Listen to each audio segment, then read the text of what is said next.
Hello book lovers, and welcome back or welcome to Nat Cat's Bookish Cafe.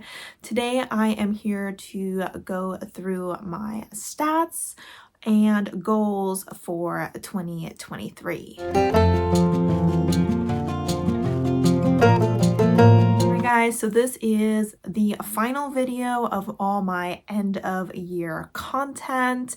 In this video, I will be going through the 6 goals that I set for myself in 2023, and I will also be going through some of the stats that I have been tracking throughout the year. Last year, the way I did it, I did a screen recording of my Excel spreadsheet and just kind of walked through it.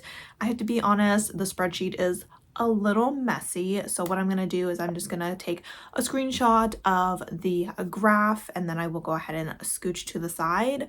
I will be kind of looking at my screen here, looking at some numbers as I talk through them, so I apologize in advance for the lack of eye contact that I will be making in this video. But that being said, let's go ahead and jump right in. I will discuss my goals a little bit as they come up, and if we come across a graph that reflects that goal, I will go ahead and just bring it up and talk a little bit about it and whether or not I achieved it.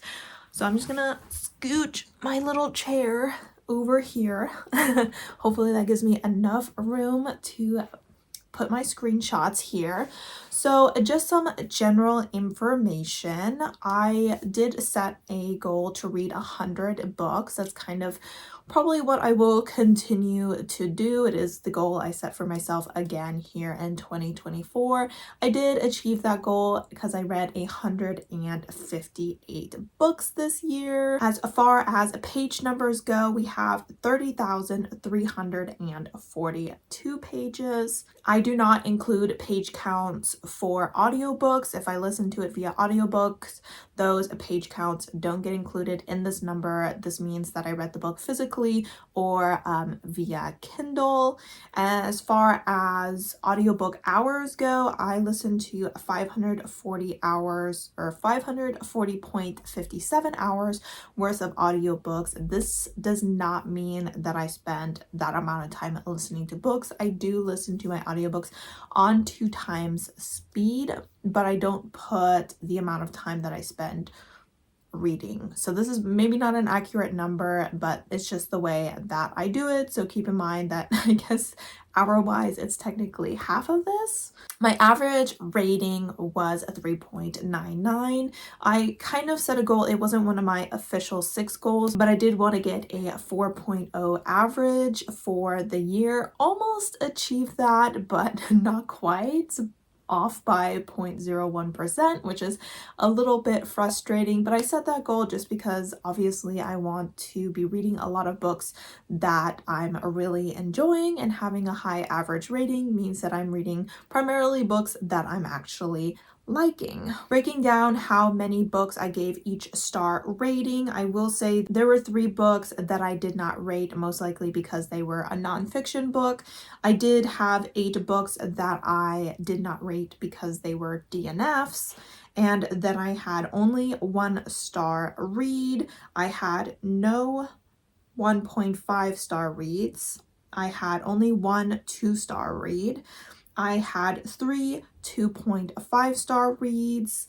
I had 15 3-star reads. I had 39 3.5 star reads, 47 4-star reads. I had 31 4.5-star reads, and I had 25-star reads. I would definitely say that 3.5 and 4 stars are my most common ratings. This means that I had a really great time with the book. Is it going to be the most memorable? Am I going to want to recommend it to every person I come across? No, but I'm glad I read it. So not surprised at all that that was the majority of my ratings. Now let's go ahead and get into some of the stats. One of my goals, which I do like to do every year, is that about 50% of the books I'm reading have some sort of prominent queer representation in it. Looking at this chart, you can see that I have achieved that goal. About 54% of the books that I'm reading have prominent queer representation in it. There are other books that I read that may have side characters where they're just not a big part of the story and they are queer, or someone just comes in for a chapter or two and they're queer but they're not a big part of the story.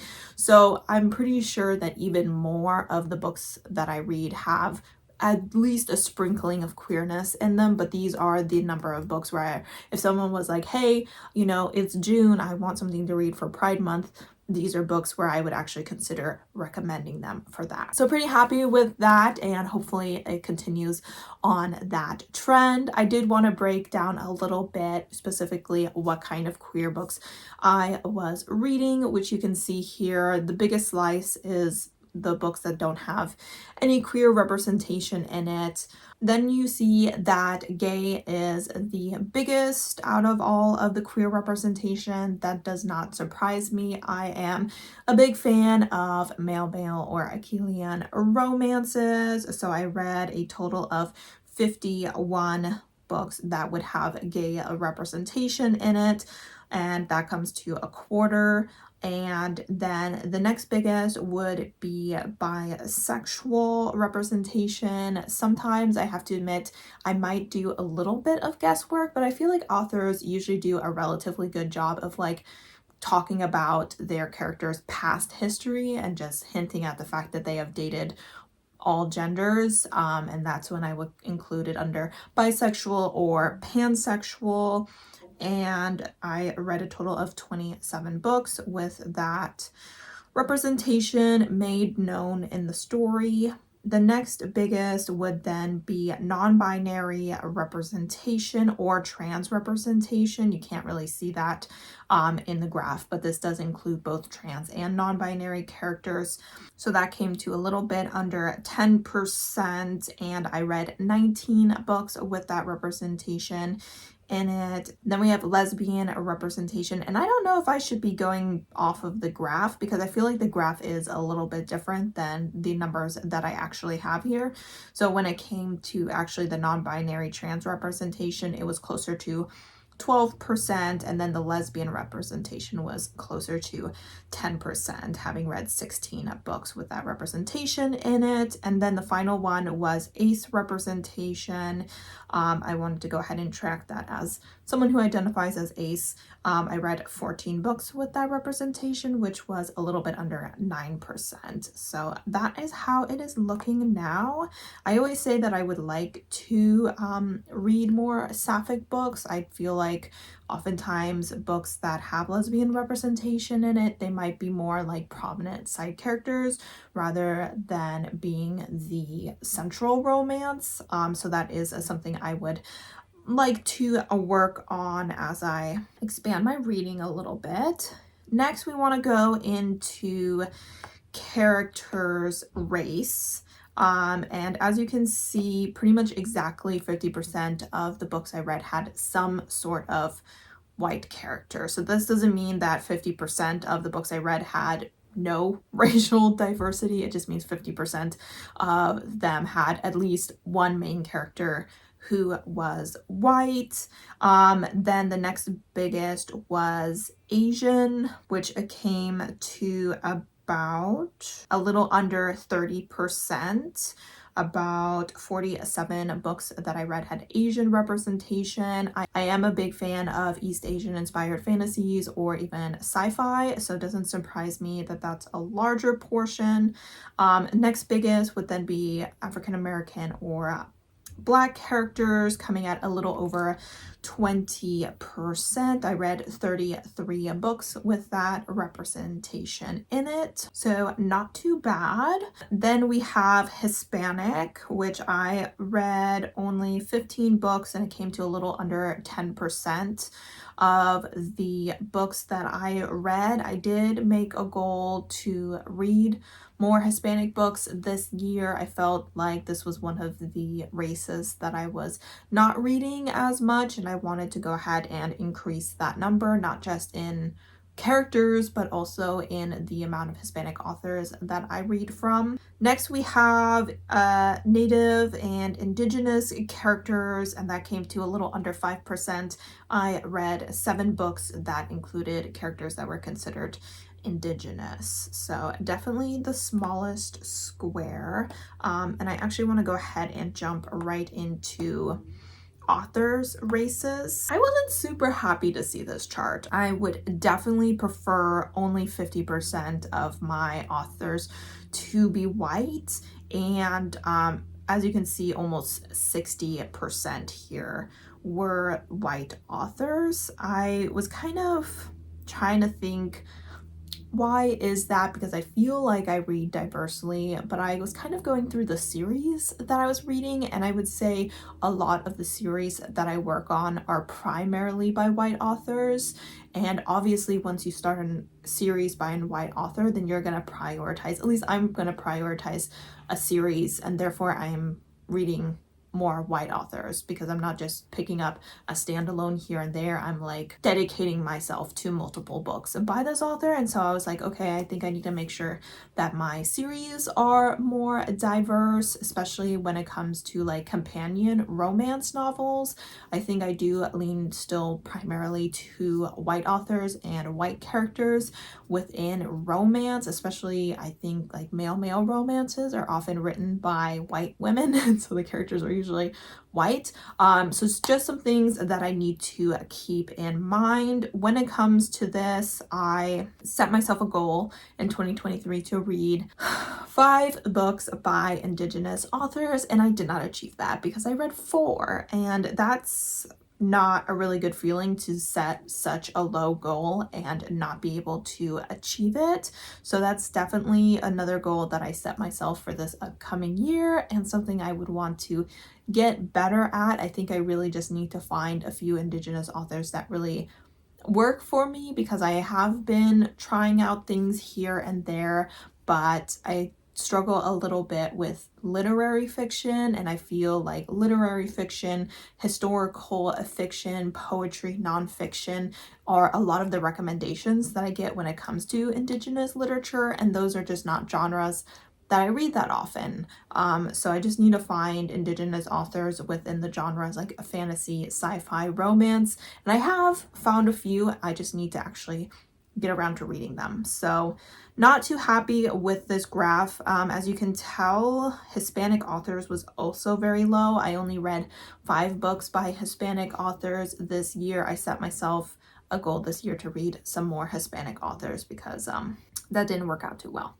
As far as Asian authors go, like I said, East Asian inspired stories are probably my favorite out of any of the cultures, so that doesn't surprise me. And then of course African American Black authors. I always take part in the reading 20 books by Black authors challenge, so I always make sure to read at least 20. This last year I read 22. I would love to surpass 20 by a lot more than just 2. So just something to be keeping my eyeball on. Now, if we take a look at the genders of the authors, obviously this is just based off of very surface level research. With a lot of these things, I don't dive too much into their social media or start Googling like, hey, you know, what are these authors' pronouns, things like that. If it's not in their little biography, then I will just consider that they're not out or anything along those lines. That also applies for when I'm about to talk about the author's sexualities in a little bit. But as you can see, I read primarily female. It's always going to be that way. I'm going to read primarily from women, and that's about 70% of the books that I'm reading. About a little under a quarter of the books are by male authors, and then about 5% was non-binary authors. And this does include just non-binary authors. If I was reading a trans author, then they would fall under the gender that they identify with. Then we have the author's sexuality. Again, this is surface level research. This is the author out kind of situation, and it looks like a little under a quarter of the authors that I'm reading are out as queer in one way or another. I don't really have a goal when it comes to the sexuality of the authors that I'm reading, but obviously, since I'm reading a lot of queer books, I would like that a good chunk of the authors that I'm reading are queer, because it means that it is own voices. I will say that own voices is something that I tracked in 2023 but decided I would no longer track come in 2024, because I just struggled too much with trying to figure out if something was own voices. I was always like, at one point, does it not become own voices anymore? If we are reading about a character who's Black and queer and disabled, does the author have to be Black, queer, and disabled for it to be own voices? Or can they be just Black? Is it okay if they're straight? Or is it okay if it's just a queer person of maybe a Hispanic author who's talking about a Black queer character?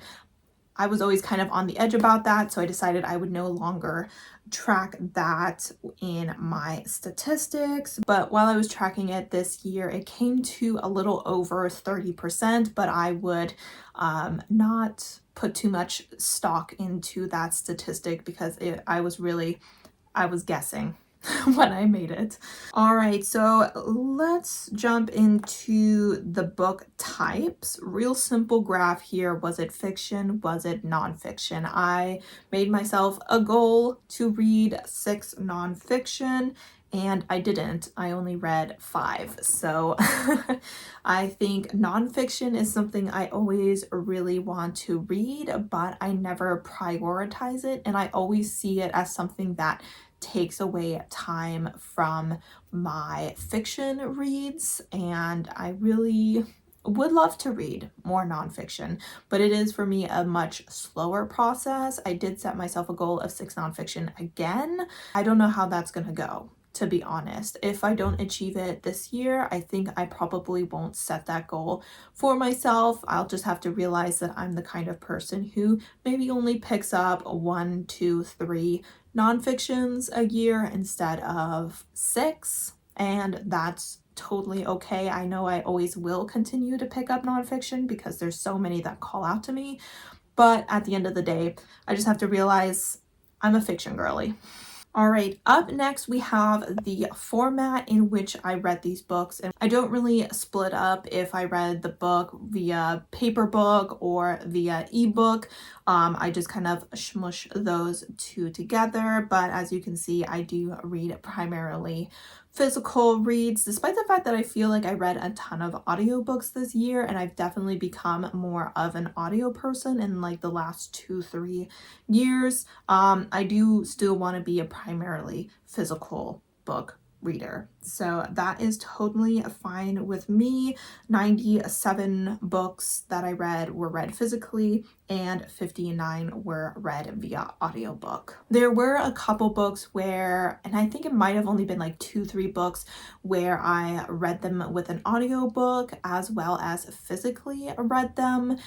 If I did that, I counted it as an audiobook, because if I was doing that, chances were I kind of would every once in a while just stare at the ceiling instead of physically reading along. So just a heads up on that. So we're gonna go into a couple of the representations in here. Both of these I had goals for. The first is going to be mental health representation, and I wanted to read 30% books with mental health representation, and as you can see, over 50% of my books had some sort of mental health representation in it. I think it's not too hard to get mental health representation.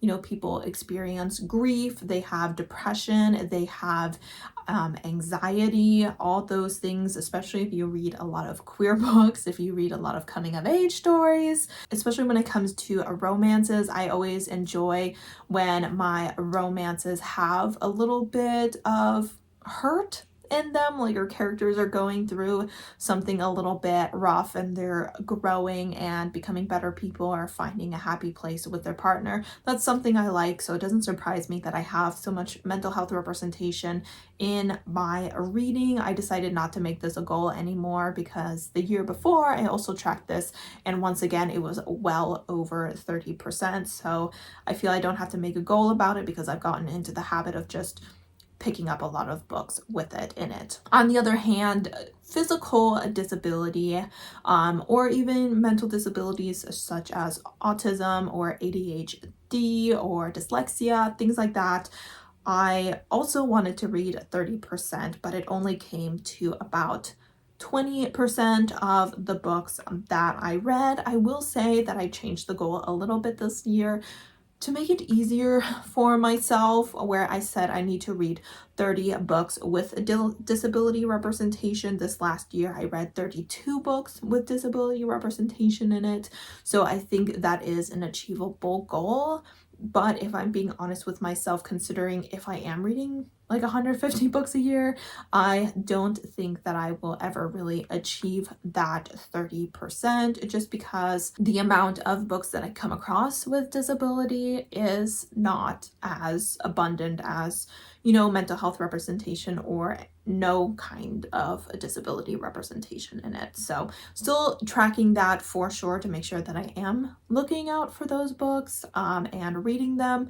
But I just don't think that reading 30% of my books with disability representation is just not something that I'm confident I will ever achieve. I mean, if I do, that would be great, because reading books with all sorts of different representation in them is really important. But I feel like sometimes I push myself to read books that I'm not in the mood to read at that moment, because I'm like, oh, this fulfills one of my goals, and so I'm gonna read it now when I'm not in the mood for it, instead of reading it when I am in the mood for it, and that's obviously not beneficial to me or the book. So moving on, the graph with the most going on, we have my genres. The way I track my genres is messy. So looking at this, you can see contemporary and romance are my two biggest chunks, and next come like fantasy and thriller, mystery, horror. I've gotten a lot more into that.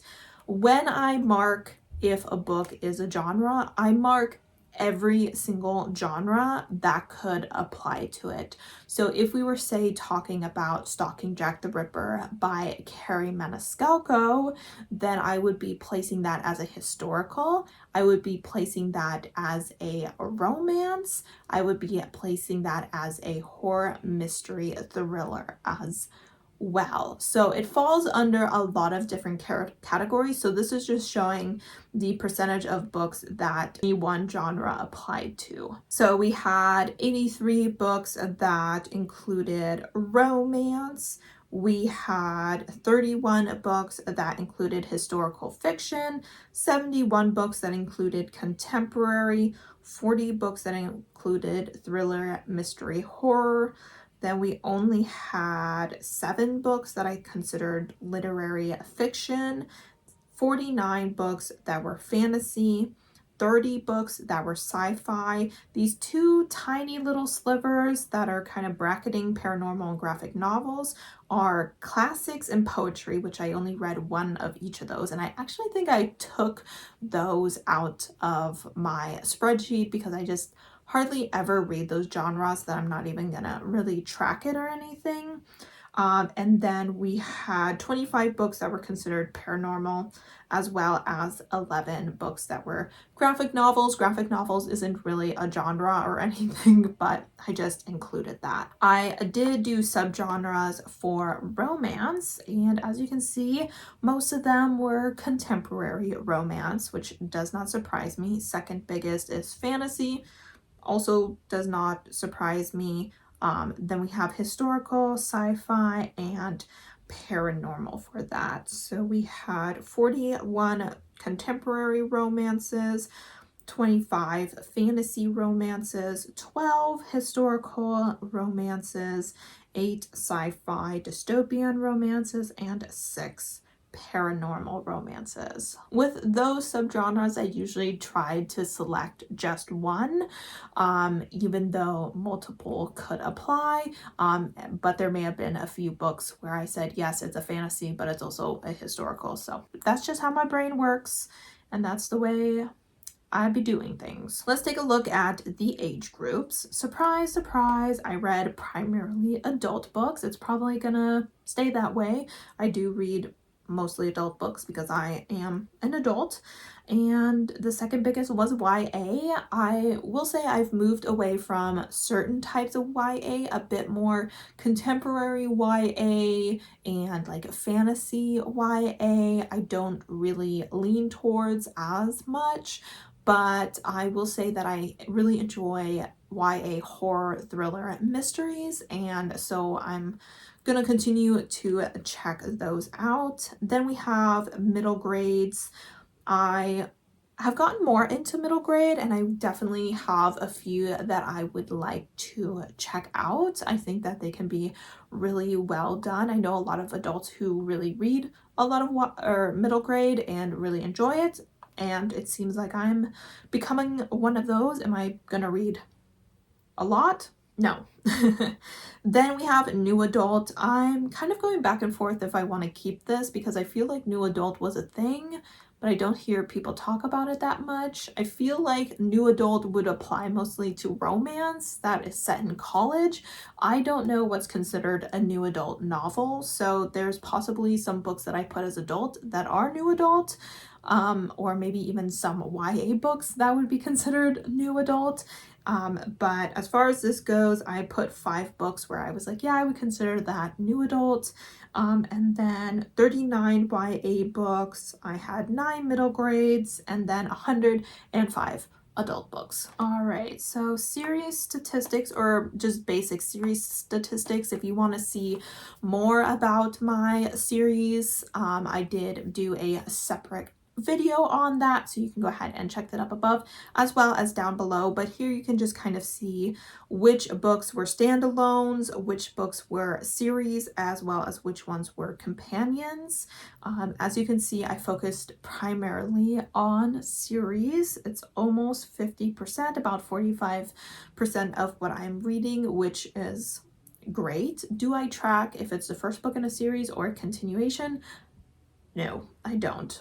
I will say in this, I will put it as part of a series, even if I have no plans to continue the series. Same goes with companion. If it's a companion novel to other things, but I'm like, oh, I have no interest in reading those companion novels, I will still put it as a companion novel. Reading quite a bit of standalones. You know, obviously I do want to make sure I'm still reading my standalones and not just taking all my time for my series, but it looks like we went ahead and read 55 standalones this year. We read 72 series, or we didn't read 72 series. We read 72 books that were part of a series, and then 31 companion novels. For me, a companion novel is where if I picked up like book 3, I could read it with relatively little confusion. A series is where like whatever happened at the end of book 1, book 2 is picking up from that. Then let's take a look at where I'm getting my books. So here we see that about 45% of my books are from the library or Libby, and 45 are from my owned TBR. A little bit under 9% is from KU. I don't know how many times I got KU last year. I got it maybe 2-3 times. I would like to try and get KU about once a quarter so that I can make my way through the books that are available on KU that I'm interested in reading. I'm obviously pretty happy with this. A lot of this library is going to be Libby. This upcoming year, I did split it up with Libby and physical library books, so we'll get an idea of how many of the library books I'm reading are audiobooks and which ones are physical books. And then obviously super happy that I'm reading off of my physical TBR lot, because a lot of times when I buy books, I don't want them to be on my shelves for years and years. I have some books on here that have been here for about approaching 3 years now, and I'm like, okay, you know what? That's too long. I'm not the kind of person who loves a huge unread TBR on my shelves. It gets a little bit overwhelming for me, so I definitely prioritize those books as much as possible. All right, so then we have publishers. I'm not the kind of person who looks to see how many books from each publisher I read. I do not pay attention to who the publishers are, and I have to admit, when it comes to this graphic, it is a lot of guessing. I'm sorry, I'm lazy when it comes to this statistic, but we have about 22% of my books are indie or self-published. Is that correct?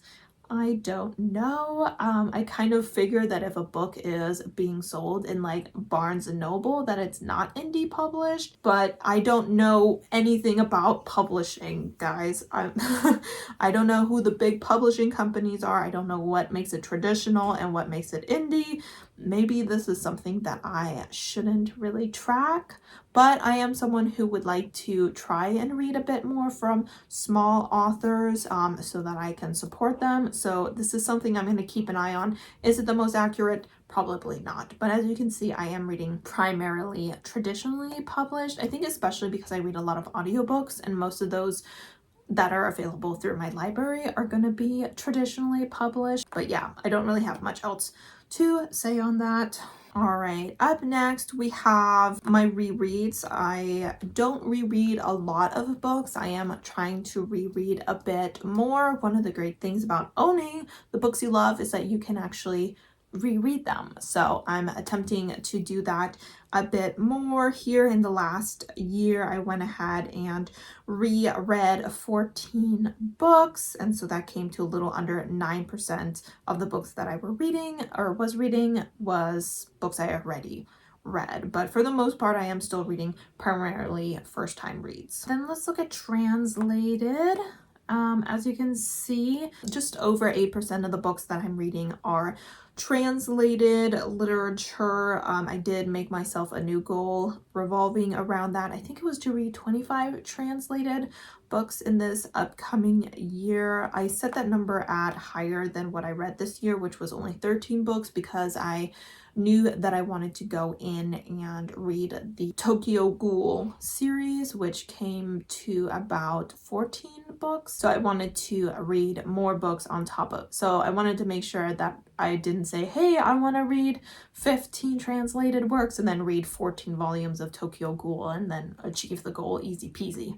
So that is a goal here to come, not a huge slice. I don't foresee it ever being a huge slice. I just do read primarily books that are published here in America and are written by English-speaking authors. And then we have the final statistic here, which is, am I reading new authors or am I reading repeat authors? As you can see here, I think it looks like about 58% of the books that I'm reading, or authors that I'm reading, I have read from in the past. This is probably primarily due to me continuing series more than me picking up authors of backlogs, but I do try to read authors' backlogs, especially ones that I really enjoy, and I think that is a goal that I'm definitely going to keep an eye on as I move forward. But I obviously also want to be exploring new authors so that I can hopefully add to my favorites authors list. So those are all of my statistics here. Let me scooch back over to the middle. Rolling a chair over carpet is always fun. So I'm relatively happy with the way that my statistics look. I think my mom just started vacuuming the kitchen, so I apologize if you can hear that. But I'm relatively happy with the way my statistics look, other than the race of my authors. As I mentioned, the fact that almost 60% of the authors that I was reading was white was definitely too high of a number for me. So that's something I'll be keeping an eye on as I build my TBRs throughout the year. As far as the goals I set for myself, I actually only achieved 3 out of the 6 because I did not read 6 nonfiction, I did not read 5 books by Indigenous authors, and I did not read 30% of my books featuring disability representation in it. So I mean, with 2 of those, I only failed them by like one book, but I kind of set those limits at like, this is the bare minimum of what you should do. And then I didn't meet the bare minimum, so that was a bit of a bummer. And like I said, with the disability representation, I went ahead and kind of switched up the way I was doing that goal, where I still want to be reading 30 books with disability representation in it. I think that's a pretty good amount. But if I'm being honest with myself, I think that 30% is just not an achievable goal for me, so that's okay. But hey, I think that it was a pretty good reading year. I hope you guys had some fun looking at these charts. I love me a good pie chart, so this was fun to put together. I have a feeling it's gonna kind of suck to edit, but you know, that's a problem for future Natalie. I would love to know how many books you guys read this year. I totally understand that 158 books is kind of a lot. I set my goal at 100 because I kind of don't want to read that much. I want to kind of slow down maybe a little bit and actually read some longer books and things like that. But yeah, let me know how many books you read. And if you happen to keep a track of what your average rating for the year was, I would love to know. Hopefully you had a relatively high average reading, because that means you were reading a lot of books that you enjoyed. But as always, guys, thank you so much for supporting my channel by watching my videos, and I hope to see you next time. Bye!